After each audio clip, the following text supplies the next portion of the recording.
68 లక్షల metric ton 2014 కంటే ముందు మన తెలంగాణ రాష్ట్రంలో ధాన్యం పండేది 68 లక్షల మెట్రిక్ టన్ను.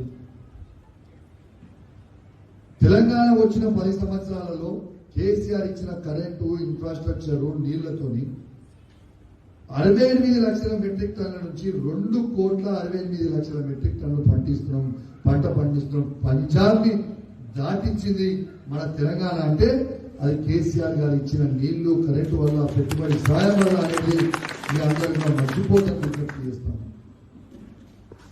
ఇవాళ మీ భూమి రేటు నిజంగా గుండె మీద చేయబెట్టుకుని ఆలోచన చేయండి.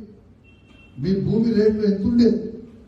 ఇదే మన కందుగులలో, ఇదే మన ధర్మరాజపల్లిలో, ఇదే మన కణుకుల గిద్దెల్లో, ఇదే మన చెలుపూరులో, ఇదే మన రంగాపూర్లలో, రాంపూర్లలో, సింగాపూర్లలో, తుమ్మనపల్లిలో, కాట్రపల్లిలో, పోతిరెడ్డిపేటలో, సిరిసపల్లిలో, వెంకట్రావుపల్లిలో, ఇలా రాంపూర్, రంగాపూర్లలో, జూపాకలలో, బొత్తలపల్లిలో వాస్తవంగా తెలంగాణ రాకంటే చిన్న పాపాయపల్లిలో, పెద్ద పాపాయపల్లిలో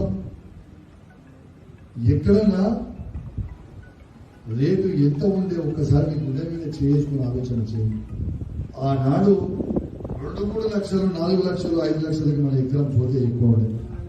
ఇవాళ ఈ ఏ ఊర్లైనా 25 లక్షల రూపాయల నుంచి 25 నుంచి 30 లక్షల రూపాయల కంటే తక్కువ ఉన్నదా? మరి గాలికి పెరిగిందా? ఇది కేసీఆర్ గారు ఇచ్చిన నీళ్లు, కేసీఆర్ గారు ఇచ్చిన పెట్టుబడి సాయం, కేసీఆర్ గారు ఇచ్చిన కరెంటు వల్ల ఇవాళ భూములు సాగు జరుగుతూ ఉంది. అందరూ జేబులలో డబ్బులు తిరుగుతూ ఉన్నాయి. రైతుని రాజు చేసిన తర్వాత